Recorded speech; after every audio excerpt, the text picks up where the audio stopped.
Namaste. Namaste, Himanshu. Namaste, sir. Yeah. Happy Independence Day. Happy Independence Day, sir. Yeah. Himanshu, अपना परिचय दीजिए. Introduce yourself about what you are doing, about the family, and also how you came to know about this contest, Yes, sir. and how important is this contest for you. Sir, to introduce myself truly, I am infinite. I am everything. There is nothing that I am not. I am the Atman. I have just manifested myself into this name and form. The name of this form is Himanshu, and this is the form of it. This name and form is also a national record holder at the India Book of Records, and it is also a world record holder at the Worldwide Book of Records for creating the largest typographic artwork on Lord Ram, sir. Apart from that, this name and form has also gained a little bit knowledge of pranic healing, how we use prana to heal ailments. Apart from this name and form also writes and directs a few inspirational short films, sir. And this is my third consecutive interview. I have been there from the Karma Yoga, Ramayana, and this is my third time here, sir. Very good. How did you perform in Ramayana? Ramayana, I ended up with a rank 68, sir. And in Karma Yoga, I think I got 116. Very good. Very good. Yeah. And what has been the learning from this? Of course, you mentioned just now. Yes, sir. So what is the greatest learning you got by reading this Jnana Yoga, or the knowledge is power? Sir, everything that comes in front of us is none but the God, sir. First thing. And one thing which really I loved the most is when Vivekananda ji said in the book, who really cares if there is a heaven or not? Who really cares whether the soul exists or not? There is this world and it is full of misery. Go out there like a Gautama Buddha and try lessening that misery, or try giving up your life in the work of lessening that misery. Don't bother much. Second thing he says, when you can look at the fault in somebody only when you have that in you. It is impossible to find faults in others if it's not there in you. And he says you need to keep on telling yourself that you're great. You know, nowadays they say whenever children come, they score less marks in the exam. Parents keep telling you're dumb, you're stupid, you cannot do well. Instead, you think, sir, you tell that child you are the most intelligent person I've seen. Just a small mistakes here and there, but you are the best. That child will fill with energy and he'll give his best for sure. So he says beautifully in the book that the remedy for weakness is not brooding about that weakness, but giving strength. Give strength to yourself. And the one more beautiful idea, this book is completely filled with so many beautiful ideas. Few things only I'm telling, sir. He says that the difference is only in the degree and not in the kind. So me, who is sitting here, and even the butcher who's cutting the meat over there, we are the same. The difference is only in the degree. And this same thing I studied in my Karma Yoga exam, where the story about a Vyada comes. So there is no difference much. It's only in the degree, and we are not supposed to look down on somebody or look up to somebody. Just look. We are all the same. The difference is only in the degree. What is dumbness? Dumbness is less intelligence. What is evil? It is less good. Everything is the same, only the degree is different. So I think, as Vivekananda says, look at everybody with eyes of love, be compassionate. And the moment you see Narayana everywhere, then you don't really care whether you go to heaven or you go to hell, because everywhere you go, it is the same thing for you. And even Shankaracharya ji, he beautifully tells it in a shloka. He says, Abrahma stamba paryantam sarve maya mayam jagat satyam satyam puna satyam harir nameva kevalam. He says, right from Brahma to even a small blade of grass, everything is Maya. Again, and yet again, if there is something that is true, it is only Harir Nama. So when all these things connect and come together, you feel very happy from inside, sir. Very satisfying. Himanshu, you put it very well. But why do you see that differences? It is not the same. See, like what you quoted the examples also. But why the difference exists? Why do we perceive the difference? Sir, somebody has manifested themselves to a certain degree. Somebody else has manifested them to a smaller degree. Now, for basic human being, now, he will think, who is that somebody? Who is that somebody? Is that Atman, sir. That Atman who is sitting inside. Outside, he's manifested them into a small degree. For him, he feels, if somehow I get money, I fill my stomach, it is enough. For somebody else, they realize that only filling stomach is not enough. There is something that I need. How much ever I get, I am not satisfied. There is, what is that? If I get, I am satisfied. So when he starts manifesting himself into learning more about the Atman and knowing that he is everything, there is nothing that he is not, then he starts getting that satisfaction. So based on how much he has manifested himself, those differences comes in. But from what is the reason? What is the reason for different manifestations? So again, for evolution, they say desire is the cause. So when you get the need for desire to manifest yourself, only then you will manifest yourself into that particular form. Say necessity is the need for desire. For somebody, their necessity is only to fill their stomach. For somebody else, their necessity is to realize something higher. Yeah. Nice listening to you, Himanshu. Yes, a lot of good ideas have come through you. So Swamiji says, not I, but thou. What principle is he trying to teach us through this? He's trying to teach us selflessness, ma'am. And very nicely, last year on August 15th, I put out a short film based on the quote of Swami Vivekananda. He says, they alone live who live for others. The rest are more dead than alive. So I think it is when you put out I was reading one of his other book too, in which he says the easiest way to keep yourself happy is to make others happy. So I think the more selfish you are, the more selfless you are, the more happier you could be. And it's true, ma'am. You do something for yourself, you'll be a little happy for 2 days. You do something for someone else, you're very, very happy all the time. Swamiji says in the same thread, until you have attained realization, there is no difference between you and atheist. You and an atheist. An atheist. Yeah. Swami, at the end of the book, Swamiji says, ma'am, that an atheist is sincere because he doesn't believe in God. But we who say that we believe in God but haven't realized it, we are a thief. That is, we are an atheist. We are not some particular word he uses. He says an atheist is sincere, but we are not sincere.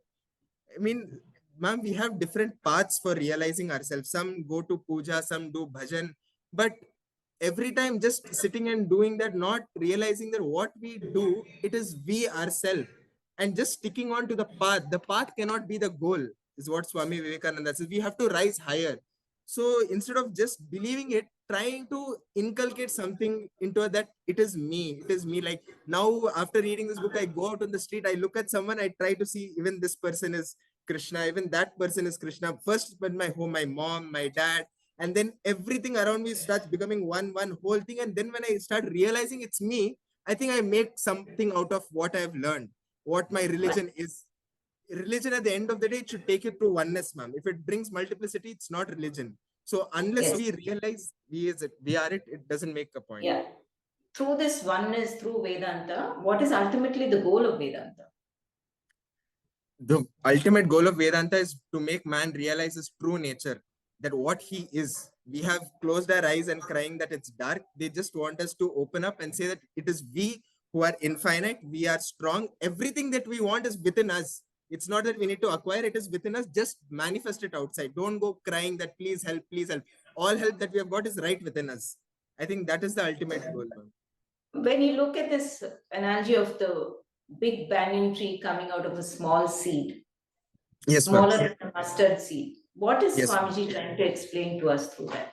Swamiji is trying to tell that even that big banyan tree, which is covering acres of land, it is covered up in that small little seed, which is 1/8 of a mustard seed, he says. He says the same way, all your potential that you have, it is right within you. Even that energy which you get, it was within that protoplasmic cell of yours. You have so much of energy, so much of power, and without realizing that, you go everywhere searching for it. Where is it? Where is it? Where is it? But when you look inward within you, you realize how much of potential you have. Swamiji is asking us to harness it out. He's trying to give us an idea of what we are, how much strength we have within us. So in the form of God in the impersonal form, just like how you said, you go out and see God in this form. And he describes very clearly saying that God in your mother, God in your father, in your friend, and the best is God in the beloved. Beloved. What practical significance would you impose this idea to the modern society? I think, ma'am, in our family, if we treat everyone as God, we could treat them better.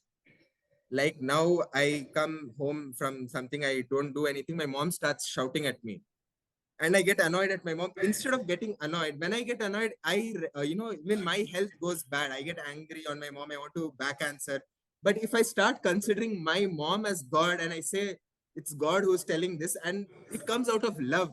So then even when it's a scolding, even when it's something that is not, it's like offensive to me, I still look with eyes of love because it's my God who's speaking.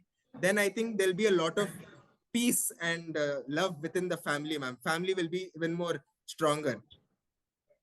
So that, yes.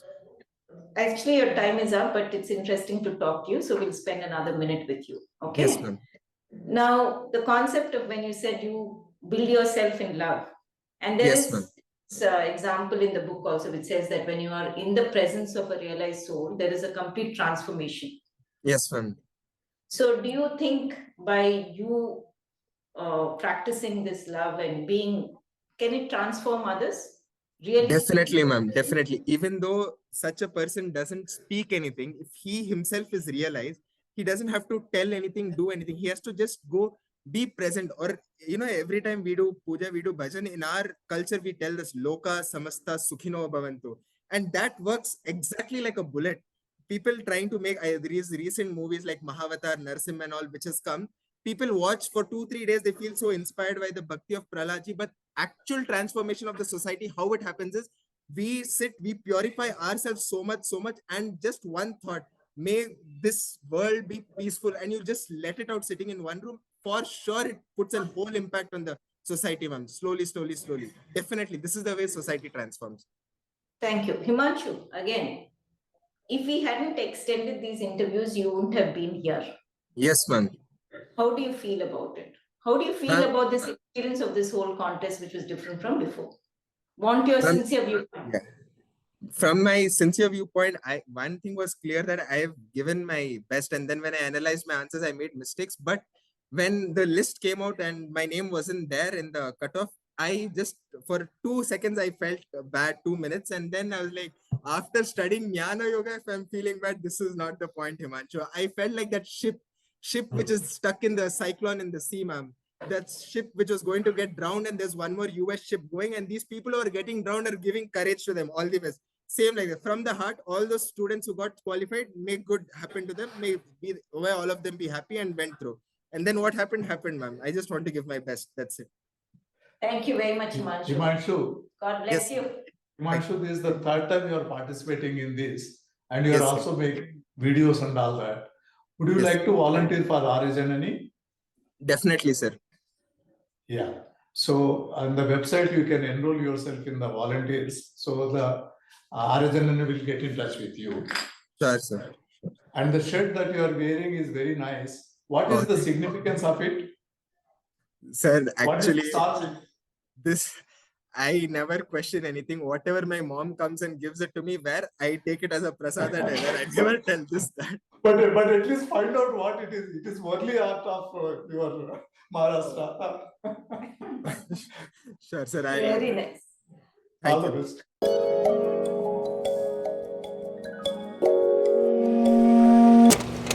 Namaste, ma'am. Namaste, sir. Very good morning. Namaste. Namaste.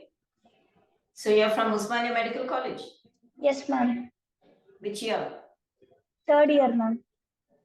Yeah. So can you please tell us something about yourself? How did you know about the contest? About your family?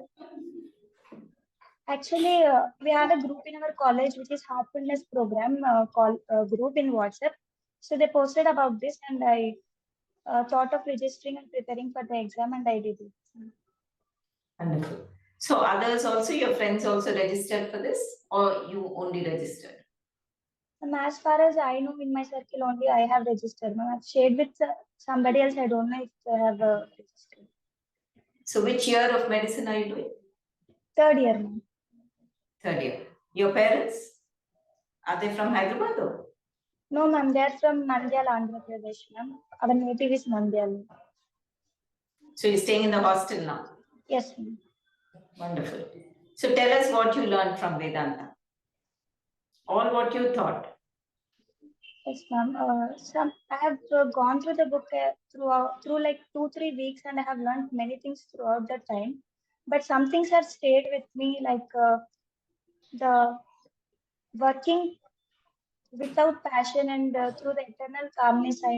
I don't have the exact terms, but I can say like inactivity is not the solution, but through activity, but still being in eternal calmness. That is one thing that first thing that attracted me in the book form. And the other things like that have helped me through, like while I went to hospital or anytime, it helped me was that everything is one and no differentiation is there between us. It is only in the levels or degrees. So I could see everyone as as myself, and the idea that I'm trying to still put in practice is that thing that I want to see everybody as myself, and everybody as like we are all one. I'm trying to inculcate that idea into myself. I have not accepted it Very, yet fully. very nice. So when you said I want to look at everybody as myself, I'd like to ask you the question, who are you? Who are you really? In this Vedantic sense, who are you? Ma'am, I'm nothing but this whole universe. I'm nothing but God. I means it's not just I, but when I say I, it includes everybody. It includes the whole universe and all the beings. So I'm nothing but the divine, the ultimate one.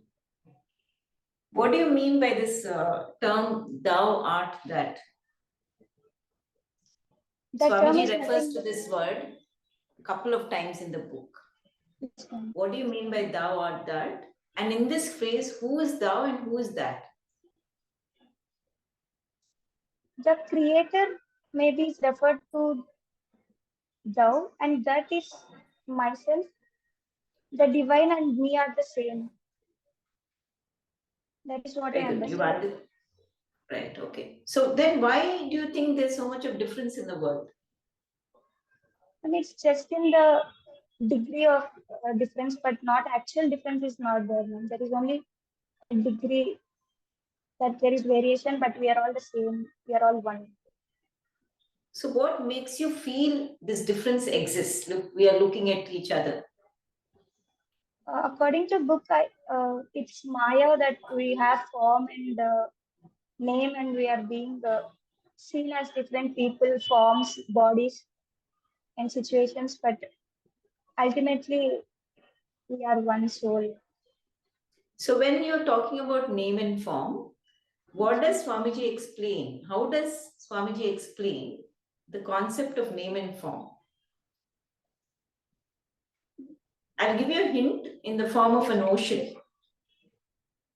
Yes, ma'am. The whole ocean, the wave is a wave. We have a name to the wave, that it is a wave, but it is nothing but ocean. We only see the wave because we gave a name to it. But ocean can exist without the wave, but wave cannot exist without ocean. So because there is name and form, there is wave, but actually it is ocean. No, actually, the truth is that it is just ocean. So I'm confusing you a little bit because you're answering so well. I'm asking you, the wave and the ocean are the same. So Yes, can the wave say, I'm the ocean? definitely it can say I'm the ocean because it is the ocean actually. Truth is that it is ocean. Wonderful. Very nice. Thank you. Sir, please. Yeah. Doctor, Sir, why did you choose the profession of medicine?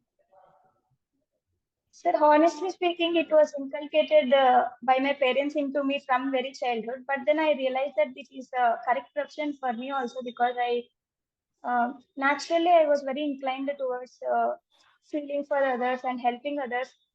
But it's quite difficult with the subject. But I don't know how to. Now I'm very confused state whether it is correct for me or not. Hmm.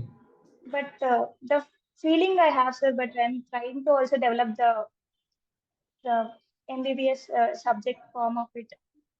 And I don't know if if I can definitely help them or not. When you are in doubt, what happens? Sir, I cannot achieve what I'm going. When you are in doubt. So doubts create what?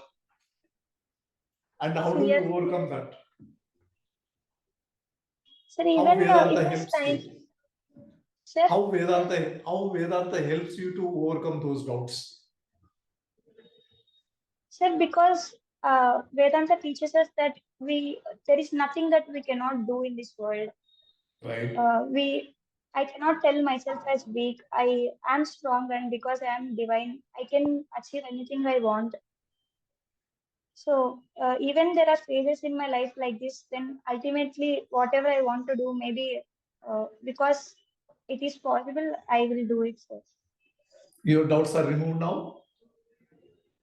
So it's an ongoing process. I am not completely done. Okay. Okay. Dr. Lakshmi, is there any So, similarity between Vedanta and science? yes, sir. If The so, what is the logicality, similarity? Yeah, if there so, is yeah.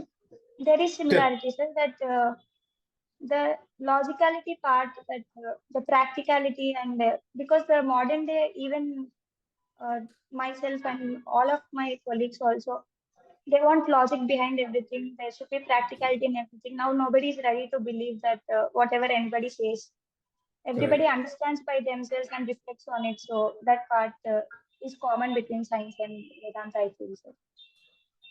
Good. Swamiji talks of Taj Mahal of temples. Have you come across this phrase? Yes, sir. Yes, sir. What he means by that?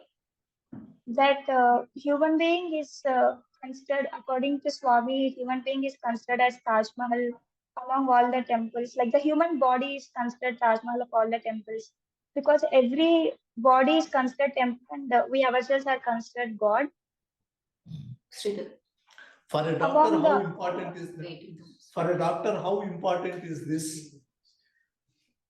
So definitely it is most important. I have realized it through reading this throughout this journey, that if I'm able to empathize with the patients, that I already do that part of, I have realized that I am correct in this way, because I was wondering how people look patients differently and themselves differently. They are unable to put them in their position. So I thought maybe I am doing it wrong in the sense that I'm over empathizing with them. I don't have to feel for them so much. I have to do my job. But then after reading the book, I realized I am in the correct path, because I'm feeling for them.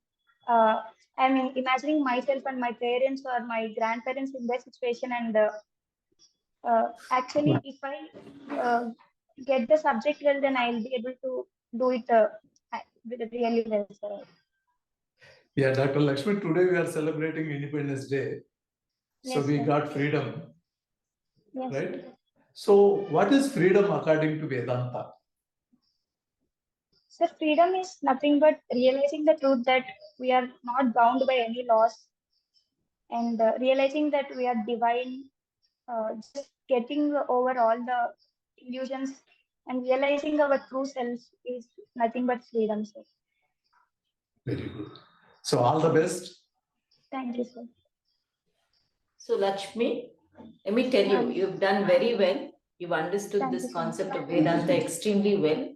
And Thank your you. idea of doing medicine, the way you have started off with, is what is very applicable for you.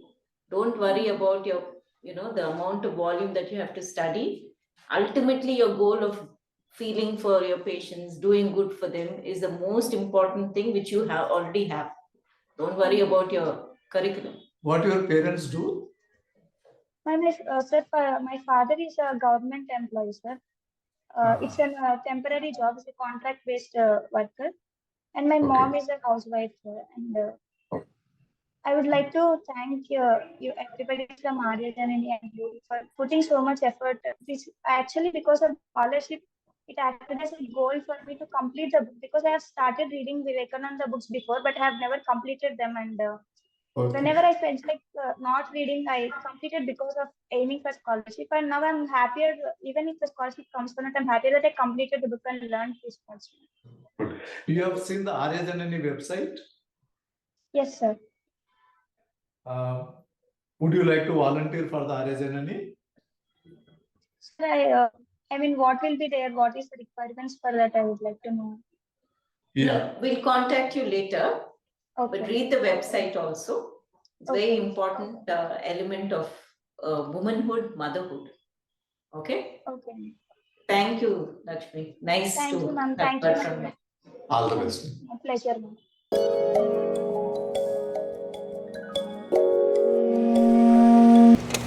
Namaste, ma'am. Namaste. Good afternoon. Happy Independence Day. Happy Independence Day, ma'am. Yeah. So, Shivani, please tell us something about yourself. Where are you studying right now? Your family background. How did you know about this contest? Okay. Ma'am, I am basically from Bangalore and I am currently studying in SVSA University. I'm doing my MSc in Yoga and Vedic Therapy. My dad is a retired Deputy Commissioner in Central Excise and Customs. My mother is a homemaker. I learned about this contest through my friends and I registered because I was very interested to read this particular book because I haven't particularly had any exposure to Swami Vivekananda's teachings and I wanted to know more about it. And I was very interested, so I signed up. And also, my friend needs help for his family. His sister wants to get admission in her college, degree college, and she needs help financially. So I decided that I will register, and if I get any amount from here, I will donate it to that cause. Nice.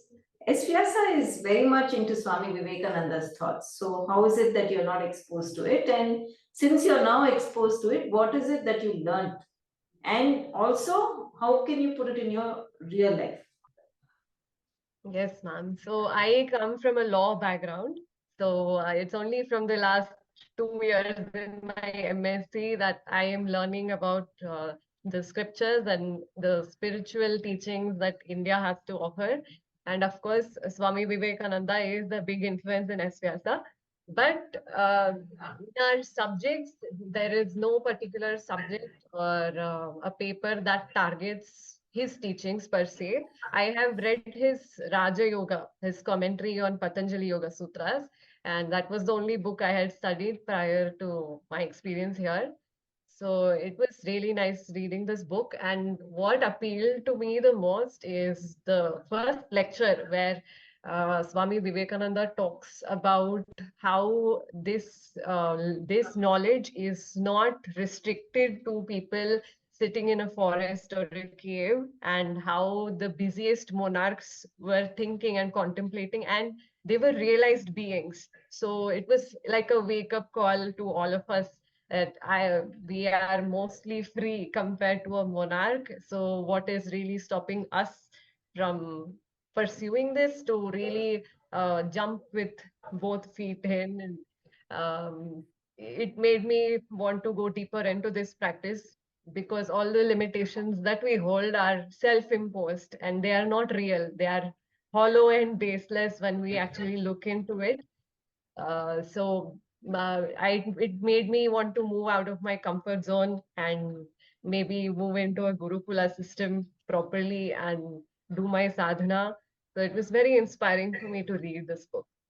So, when you say sadhana and you're talking about Vedanta, what kind of sadhana do you think is yoga in Vedanta? In Vedanta, the highest sadhana is to cultivate this mindset to see that everything is Brahman, everything, everyone, anything that we see is Brahman, because nothing can exist without it. So it is naturally the effect, and to really cultivate that and to worship whatever we see and convert everything into worship. Just an act of Yeah. conversation with a person So, is. with the intention of asking you more questions, I might interrupt you when I know you've got the idea and go on to the next question. Yes. So, Yes. how does this book explain Advaita through an analogy? Okay. So in Advaita, there is a common misconception to say that the material world is an illusion maybe that's an incorrect word to use. It is a dependent reality, but it is a reality. And it is dependent on the consciousness, but that consciousness is not a substratum as we study in yoga. So in Vedanta, it is the substratum itself appearing as the stratum or the visible material universe that we see. So it is just a different form and name and form that it obtains, but essentially it is one and the same. So So when I asked about the analogy which was used. Can you quickly tell us that? right, the Represent analogy, that idea. it is taken from Chandogya Upanishad. So the conversation between Shvetaketu and Aruni.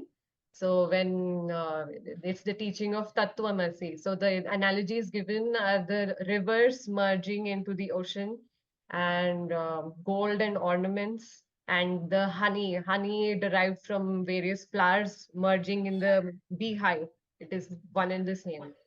I was also thinking of you probably pointing out on the rope and snake analogy, but that's fine. Now we spoke about Maya. Actually, you take a solid phone. You please go ahead. Okay. So, continuing with ma'am's question, what is Maya, Shivani? Anything with name and form is Maya. So it appears to be something that it is just a quality upon a substance, and that quality is called Maya. Okay. So, according to monism, are body, mind, soul separate entities at the same time? They are not separate entities. They are just like in this book, we see how when Sage Narada approaches Sanat Kumara about whether religion is the cause of things as they are, and it is shown to us that it is the same thing crystallizing in various levels. So it is the Akasha, no, the prana is crystallizing into Akasha, and Akasha is crystallizing into Vayu, and so on. So the physical form or that we see is just a crystallized form of something higher, but it is all the same thing. They're just in different forms. Okay, Shivani. So, do you think Buddhists, do they have this concept of soul, Atma, that we were just talking about, the Brahman concept? Do you think Buddhists have this concept? They do not. They believe that everything is just changing. This universe is impermanent. Everything here is impermanent, and there is no particular requirement to look for something behind it or a substance behind it. It's just the change that is appearing to us, and we need to realize that it is change, only change, and there is no substratum So, here. yeah, then what is nirvana through the Buddhistic approach? Everything is changing. So, what is the way out of this? If we go by the philosophy of Vipassana or something which is taught by Buddha, it would be to realize that everything is changing, and at the core, it is just you just find subatomic particles and you really explore your own body, mind, sense complex. And even that is made of electrons, and the electron is constantly changing, it's vibrating. So when you realize that, it's like you lose your sense of identity that I am so and so, that I am this body, I'm this mind. You realize you're just energy, you're just matter. And that is their nirvana, that you're no longer the identity that we've created for ourselves. So, you realize your energy or matter as per the Buddhist approach? Yeah, we realize that it's essentially pointing towards the same thing. And but there is one school of Buddhism which also talks about nothingness. So when you really contemplate and you're into self-inquiry and you realize everything we see is acquired, including the body, it is acquired. And even the mind is just acquired. The information is acquired. So what are you really? It is just nothingness, just blank. So that Buddhistic school that you're pointing out to, the Shunyavada, so do you think they're nihilists per se, or are they pointing to a deeper reality? Yes, they are pointing to a deeper reality. It does not explain the complete picture, so it is just a partial explanation. It doesn't explain anything. It just leaves you in silence. So what Advaita defines as Brahman, they just keep quiet. So they are also pointing to the same thing without giving it any label. And whereas Correct. when you say nihilism, nihilism is like there is nothingness and you're left with void, right? So that is a subtle difference between nihilistic and the Shunyavada schools. Anyways, so one last question, Shivani, it was really good talking to you. So we commit mistakes because we are weak. We are weak because we are ignorant. And who makes us ignorant? As per Swamiji's teachings, can you shed light on this? This is a big unanswered question. Even sages, they have tried. Patanjali could not really point out from where this avidya comes from. So I would say it is, this is where... You don't have to, actually, Shivani, you don't have to search that far. You don't have to search that far. If you just understand the theory behind this practical Vedanta, you'll answer. We are not asking, for the primal cause of ignorance or something. Just from the common sense viewpoint, who makes us ignorant? Us. It's us. I myself make me ignorant. Yeah, thank you so much. It was good talking to you. All the very best, Shivani. You can log out. We are done with your interview. Namaste. Namaste. Thank you for your time. Yeah. Okay. Bye.